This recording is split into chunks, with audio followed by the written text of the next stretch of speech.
Após vencerem os Cavaleiros Negros, os protagonistas de Saint Seiya se veem obrigados a enfrentarem inimigos em um nível completamente diferente, os poderosos Cavaleiros de Prata. Como já vimos em vídeos anteriores aqui do canal, alguns dos Cavaleiros de Bronze já iniciam o anime com um nível equivalente a um de prata. Mas mesmo assim, isso não quer dizer que essas lutas não serão grandes desafios que farão alguns deles evoluírem como nunca vimos antes. Além disso, fica comigo até o final porque finalmente vamos resolver o maior mistério de todo Cavaleiro do Zodíaco. Finalmente eu vou revelar quem é Lázaro Gongorgônio. Oi, eu sou o Ed, seja bem-vindo ao Hypermita, o maior e melhor canal sobre prática de nudismo legal do YouTube. Tudo bem com você? Eu espero que tudo ótimo e antes de começar, saiba que eu posso não ser o Asterion, mas eu já li na sua mente que você está assistindo meus vídeos sem se inscrever, assim como 77% das pessoas que assistem a este canal. Então não seja um jamião e deixa de dar bobeira. Já se inscreve aí e ativa o santo sino das notificações, porque é de graça e assim você vai receber conteúdo de qualidade de Saint Seiya, o anime mais imprevisível da história do Brasil toda semana aí no seu YouTube. Agora chega de sentimentalismo! Vamos começar com uma breve explicação sobre o arco Forças Ocultas do Santuário, que é um arco de episódios fillers que mostra as batalhas contra personagens icônicos e memoráveis da franquia, como o poderoso Dócrates, também conhecido como o gigante que tem medo da polícia, Giste e os Cavaleiros Fantasmas, visionários que já vestiam as armaduras do Ômega desde o anime clássico, o Cavaleiro de Cristal, grande mestre do Yoga, que a Toei não se deu ao trabalho nem de dar o nome. O próprio discípulo chama o cara pela armadura dele. Mestre Cristal, sou eu, Yoga! É como se o Seiya chamasse a Marin o tempo todo de Amazônia de Águia. Marin! Amazônia de Águia! E por último, o Cavaleiro de Fogo. Com a marvada pinga que eu me atrapalho. O primeiro Cavaleiro Pokémon, que ao invés de constelação, tinha era um elemento. E antes que você, sabichão, comente que ele é da constelação de Forno, e isso é só suposição de fã. A Toei Animation nunca confirmou esse fato. Oficialmente, ele e toda essa galera desse arco aí são cavaleiros sem constelação. Eu expliquei que nenhum dos protagonistas evolui nesse tipo de episódio no vídeo que tá aparecendo aqui no card, mas vou exemplificar de forma mais visual aqui o que é um filler e principalmente o porquê de os personagens não serem desenvolvidos durante esses episódios. Presta atenção que vai ser bem rapidinho. Antigamente, nos tempos mitológicos do século 20, muitos mangás de sucesso acabavam ganhando animes com episódios semanais ininterruptos na televisão, o que quer dizer que passava um episódio por semana sem falhar. Uma prática menos comum hoje em dia, pois agora os animes costumam ser lançados em temporadas e mesmo que alguns deles tenham sim episódios semanais, existe um planejamento e um intervalo para que o estúdio possa produzir a temporada seguinte. Pois bem, Saint Seiya ainda seguia o primeiro modelo, tendo a publicação do mangá começada em dezembro de 1985 e o anime em outubro de 1986. Apesar disso, a história do anime avançou bem mais rápido do que a do mangá, já que um único episódio conseguia adaptar vários capítulos de uma só vez. E naquele ritmo, logo o anime não teria mais o que adaptar e precisaria fazer uma pausa. O que para a TV aberta era impossível. Não dava para ficar semanas sem ter episódio naquele horário. A audiência iria derreter. Se bem que se fosse no Brasil, eles colocariam o Chaves ou o Pica-Pau para reprisar pela 1000ª vez durante esse período.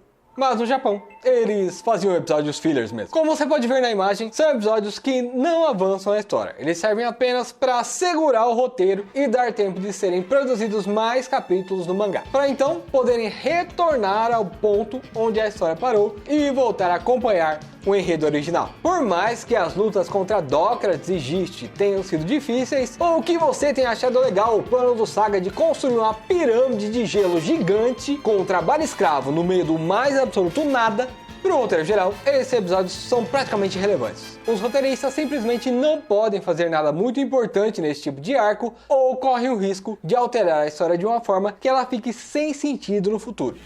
Então você é o mestre do meu mestre. Enfim, tem outro vídeo sobre isso, mas como eu sei que tem muita gente que não assiste a todos os vídeos do canal, eu resolvi fazer essa explicação mais básica aqui. Porque eu vejo que tem pessoas que ainda não sabem o que significa filler, ou confunde filler com spin-off, com oficial, com fanfic, faz um rolo danado. Então a primeira luta que consideraremos para a evolução de poder será Seiya versus Michi de Lagarto. Encerramos o último vídeo com os personagens assim. Seiya de Pegasus já não possuía o nível de poder de um Cavaleiro de Bronze comum. Tinha aumentado muito sua habilidade de combate desde o início da série, porém, claramente ainda não tinha atingido o poder suficiente para vencer o belo e maravilhoso Mist, que, como vimos no ranking de Cavaleiros de Prata, estava no mínimo no nível de um Cavaleiro de Prata mediano. O Pangaré talvez vencesse um prateado mais meia boca, como o Cavaleiro de Mosca, porém estava longe do nível do Lagarto Xenofóbico.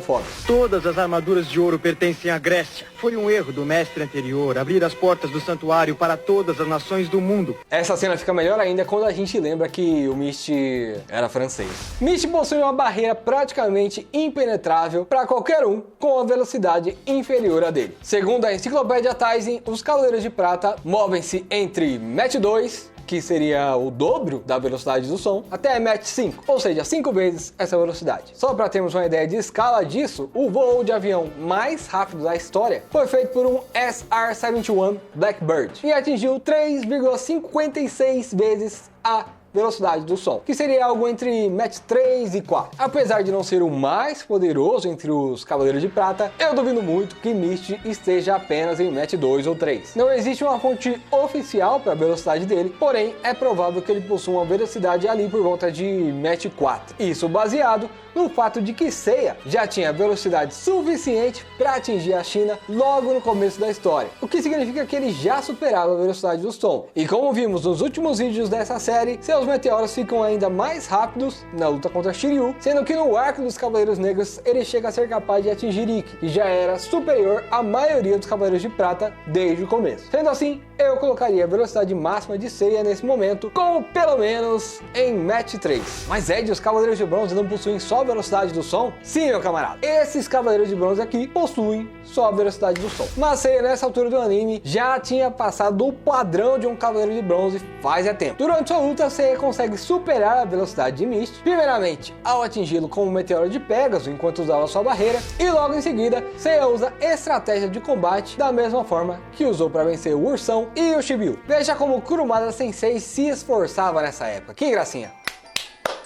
Pena que depois disso, as lutas se resumem basicamente a queimar o cosmo mais e mais. Aqui Seiya concentra todos os meteoros em um único ponto, criando o Cometa de Pégaso, que segundo o Mu no mangá e o próprio Seiya no anime, é 100 vezes mais potente do que um meteoro comum. Dito assim, parece que os personagens fizeram vários cálculos baseados em uma mera olhadela no golpe. Mas é uma conta até que bem simples. O meteoro dispara 100 golpes em 1 segundo, e o cometa é simplesmente a união desses 100 golpes em um único ponto, 100 vezes mais forte. Essa é sem dúvidas a batalha onde Seiya mais evoluiu até aqui, pois é nela também que ele desenvolve o Turbilhão de Pégaso, um ataque da categoria Encoxadas Fatais, que costumam ser os ataques mais efetivos de Sensei. Após a batalha contra Mist, Seiya já possuía potencial para vencer grande parte dos Cavaleiros de Prata, graças à evolução de seu cosmo, de sua velocidade e de suas duas novas técnicas secretas. Para todo mundo aí que diz que eu sou hater do pônei de asa, nesse momento da história, ele teria até mesmo superado um pouco o nível de Yoga ou até mesmo de Ikki para mim. O caso é que Seiya não começa tão forte, mas tem uma capacidade absurda de evolução, assim como 90% dos protagonistas de anime. A próxima batalha dele prova isso muito bem, já que Seiya consegue vencer seu segundo adversário de prata facinho. Já chega moendo Moisés na porrada. Até toma o que as forças diabólicas te aniquilem! Que as forças diabólicas te aniquilem! Mas sobrevive e da segunda vez consegue até superar o golpe com um contra-ataque, não dando tempo de reação a Moses, mesmo com Asterion cantando a bola pro Baleia Fora d'Água. Só perde mesmo pro Asterion por conta da habilidade roubadíssima que ele tem de ler a mente, e também por estar meio exausto já das lutas anteriores. No anime, ele só havia enfrentado Mist e Moses, mas no mangá, essas batalhas acontecem logo após a luta contra o Ikki e os Cavaleiros Negros. Então você já tava só o pó da rabiola aí. Agora vamos analisar Yoga de Cisne em seu combate contra Babel de Centauro. Essa luta no mangá é absurdamente fácil pro menino bailarino. Yoga simplesmente congela as chamas do Babel. E eu nem sabia que isso era possível, mas Kurumada com certeza consultou um físico profissional antes de fazer isso para ter embasamento científico. Certeza. E depois finaliza ele com o Turbilhão de Gelo, que é a versão mangá do Trovão Aurora tá. No anime a luta é um pouco mais difícil pro Cisne, mas mesmo assim ele não chega a ter nenhuma evolução no combate, já que essa dificuldade que ele parece ter na luta não vem de dentro, mas sim de fora do roteiro. A Bandai, fabricante dos bonecos, tinha uma tara maluca por fazer cavaleiros com armaduras que se transformassem em veículos desde o começo da história. Perigou até o C virar um cavaleiro de aço. E como eles eram os principais patrocinadores do anime, conseguiram aprovar essa ideia de inserir os Cavaleiros de Aço justamente nesse episódio. Então ele é um semi-filler, e toda a enrolação que existe durante a luta só serve mesmo para dar espaço para os Cavaleiros de Aço poderem aparecer. O Yoga já tinha poder suficiente para vencer o Abel desde o começo do combate, então ele segue com o mesmo nível de antes. Agora no mangá seria a vez de Jamian de corpo, mas eu tô seguindo aqui a ordem do anime simplesmente porque é a que a maioria das pessoas está mais acostumada.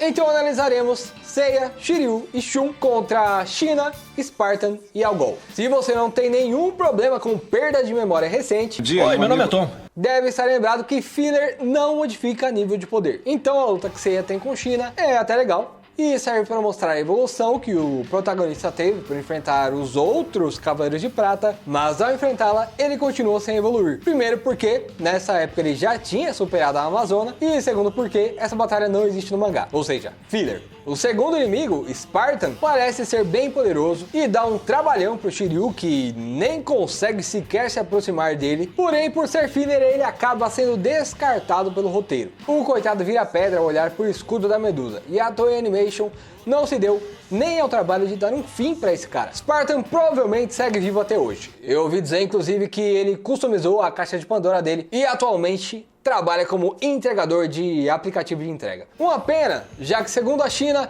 Spartan era uma das 50 mil pessoas do santuário que possuíam poderes que os protagonistas não conseguiriam derrotar. Existem pelo menos 50 mil pessoas no santuário, com poderes que vocês, Cavaleiros do Zodíaco, não conseguiriam derrotar.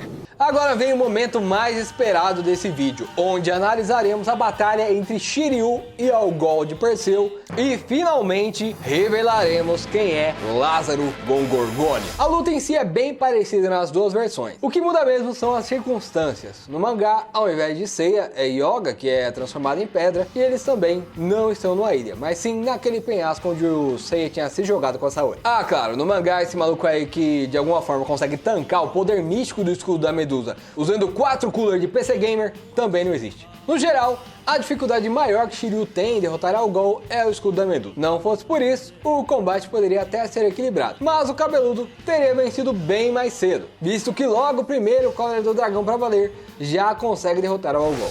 Parece que o famoso Lázaro Gongorgônio não era tão grande coisa assim, não é mesmo? Como prometido, vou explicar da onde surgiu essa lenda, o poderoso Lázaro. Nem o Lázaro Gongorgônio conseguiria acabar com ele. No momento em que Shiryu fala isso na dublagem brasileira, ele tinha acabado de receber a técnica de Algol, a Górgona Demoníaca. Acontece que em japonês, o nome desse golpe é Hazalgur Gorgonium.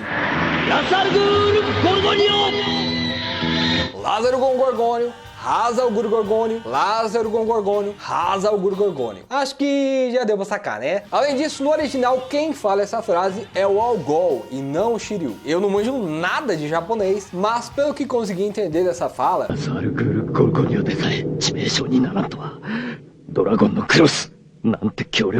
é só o Algol elogiando a resistência da armadura de dragão por ter protegido Shiryu do Hazalgur Gorgonium. Mas em algum momento, durante as dublagens até chegar no Brasil, esse significado acabou se perdendo. Não dá nem pra dizer que é culpa da gota mágica. Isso porque eles não dublaram direto do áudio japonês. A versão deles foi uma dublagem da versão espanhola, que por sua vez já era uma dublagem da versão francesa. Ou seja, a primeira dublagem de Cavaleiros do Zodíaco no Brasil foi quase igual uma brincadeira de telefone sem fio. Por isso é que ela contém tantos erros e falas que não fazem o menor sentido. Apesar disso, nunca deixem o meme morrer. Lázaro Gongorgônio estará sempre em nossos corações. Bom, essa luta traz sim grande evolução para Shiryu. A prova de determinação e sacrifício por seus amigos dá a ele uma motivação maior para lutar, já que o propósito de vitória é um dos fatores que influenciam na queima do cosmos. E como já falamos nesse vídeo antigo aqui do canal, no começo Shiryu era aquele que tinha menos motivos para lutar, enquanto nessa luta ele demonstra estar determinado a fazer qualquer coisa em nome da amizade. Shiryu não tem mais tanta participação assim durante esse arco. No mangá, ele fica só arando a terra até o momento em que o Máscara da Morte aparece para tentar eliminar o Mestre Ancião, enquanto no anime ele até tem um episódio filler bem legal, onde enfrenta o Oco, mas a batalha com seu antigo parceiro de treinamento serve mais para que Shiryu recobre sua confiança e consiga lutar como fazia antes, mesmo estando cego, do que para aumentar o nível de poder do personagem. Esse é um filler interessante para o crescimento da personalidade de Shiryu, onde ele reconhece que mesmo na condição em que estava, teria que ser forte se quisesse defender aqueles que amava, mas em relação a puro nível de poder, é quase como se Shiryu tivesse ficado mais fraco e debilitado devido à cegueira e principalmente devido à perda de sua autoconfiança, e o combate com Oco o ajudasse apenas a voltar ao normal. Na primeira batalha contra a Máscara da Morte é que conseguimos enxergar o resultado disso, pois nela Doku comenta que o cosmo de Shiryu havia se intensificado devido à perda da visão, o que seria explicado com mais detalhes posteriormente durante a batalha na Casa de Virgem. Como o cosmo tem em sua essência o sétimo sentido e a privação de um sentido pode aguçar os outros, o simples fato de estar cego fez com que o cosmo de Shiryu se intensificasse, mesmo durante o período em que ele ficou sem lutar. Essa evolução de Shiryu permitiu acertar um golpe em Máscara da Morte que chegou a arremessá-lo e até mesmo surpreendeu o Mestre Ancião. Assim como Seiya, nesse momento da história eu enxergo Shiryu como um dos mais fortes do grupo, conseguindo superar o poder que Yoga possuía nessa época. Mas ainda assim o Seiya podia dar uma encoxada sem morrer, né?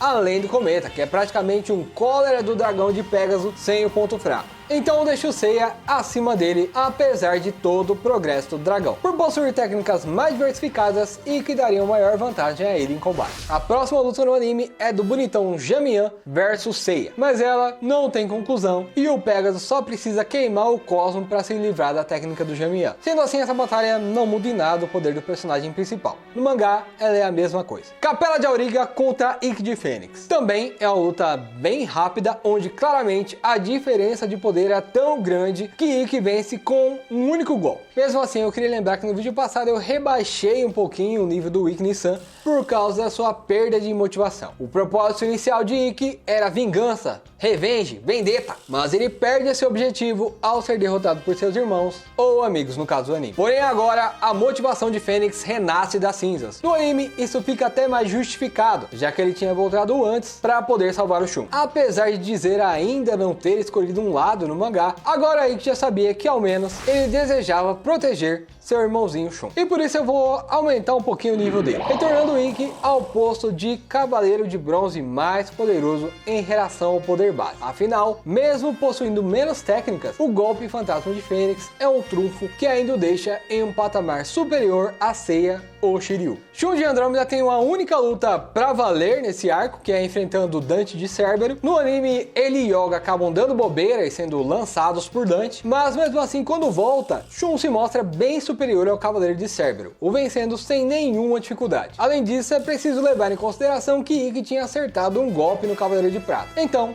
ele já não estava 100% quando Shun o enfrentou. Esse monstro de cor-de-rosa é um dos mais complicados de avaliar, porque o bicho é bruto, mas ele próprio é que fica se contendo por não querer lutar. Porém aqui ele já se permite usar o poder de um Cavaleiro de Prata para vencer. Por isso eu vou aumentar um pouquinho o poder base dele. Pois bem, o restante dos inimigos desse arco ou são fillers ou são irrelevantes, como os 3 Cavaleiros de Prata que atacam Seiya no hospital, mas são vencidos pela armadura de ouro de Sagitário, ou o Cavaleiro de Sagita, que morre para um simples meteoro de Pégaso. A proposta dessa série não é analisar luta a luta, mas sim demonstrar a evolução deles ao longo da história. Por isso, não vou perder tempo comentando essas batalhas, já que não acrescentaria em nada nesse sentido. E eu não tô dizendo que esses personagens sejam ruins, talvez você goste de algum deles e tá tudo bem. É só que nem toda luta realmente traz algum desenvolvimento para os personagens. Bora para a classificação final. Esse aqui era o meu top 5 no final do arco dos Cavaleiros Negros, que nós analisamos no último vídeo da série. Yoga em primeiro, pouco acima de Ikki, que estava em segundo, Shiryu em terceiro, Seiya em quarto e Shun em quinto. Se você discorda disso e ainda não viu o vídeo anterior, dá uma assistida lá, ouve meus argumentos e aí você vê se concorda ou não. Agora, ao final do arco dos Cavaleiros de Prata, o ranking ficaria assim. Ikki de Fênix sobe para o primeiro lugar por encontrar uma nova motivação para lutar, e além disso aqui eu já considero o Ikki com o braço curado, pois como sabemos, ele vai para o vulcão ao fim dessa saga, voltando assim a ficar com 100% de seu potencial inicial, de quando derrotou todos os Cavaleiros Negros sozinho. Durante esses episódios, é Seiya quem tem a evolução mais notável. Ele ganha 2 ataques muito poderosos, aumenta o nível do seu cosmo e sua velocidade. Mas apesar de se aproximar de Ikki, o golpe fantasma de Fênix é algo que ainda me faz considerar que Ikki teria vantagem em uma batalha entre os dois. Shiryu de Dragão teve um grande aumento de cosmo graças à privação de sua visão e à grande determinação em proteger as pessoas adquirida nas últimas batalhas. Por isso, eu o deixo em terceiro. Ainda assim, ele ainda era um guerreiro muito básico nessa época, tendo como recurso somente o Cólera do Dragão e o Dragão Voador, já que o último dragão o levaria à morte. Yoga fica em quarto, não por ser fraco, mas sim pelos outros terem evoluído bem mais do que ele nas últimas lutas. O Cisne foi meio que deixado de lado pelo Kurumada durante todo esse arco. Por último, Shun. Lembrando que isso aqui é sem considerar a Tempestade Nebulosa. Somente o que Shun demonstra nas lutas durante essa época, ao ficar se segurando ao ponto de no anime chegar até a apanhar para inimigos que claramente ele poderia vencer facilmente. No ranking de poder oculto que eu expliquei lá no primeiro vídeo da série, eu vou inverter o Seiya e o Yoga. Aqui o potencial latente de Seiya já era muito mais promissor, o que vai ser confirmado ainda mais nas lutas contra os Cavaleiros de Ouro, onde Seiya começa já conseguindo se virar muito bem, enquanto que Yoga é quase que um peso morto no início das 12 casas, sendo o último dentre todos os protagonistas a conseguir despertar o 7º sentido. Muito obrigado por assistir até aqui, eu espero que você tenha gostado do vídeo. Não esqueça de se inscrever, deixar o like e, se possível, compartilhar esse vídeo que ajuda demais. Mas se você quiser ajudar mais ainda, considere se tornar um membro pelo botão Seja Membro, fazer uma doação pelo Valeu Demais ou confira outras formas de ajudar a gente a continuar trazendo conteúdo para você pelos links que estão na descrição e no comentário fixado. E se você quiser conhecer uma das melhores teorias que existem sobre o final de Next Dimension, você pode clicar no vídeo que vai aparecer aqui, ó. Valeu, até mais!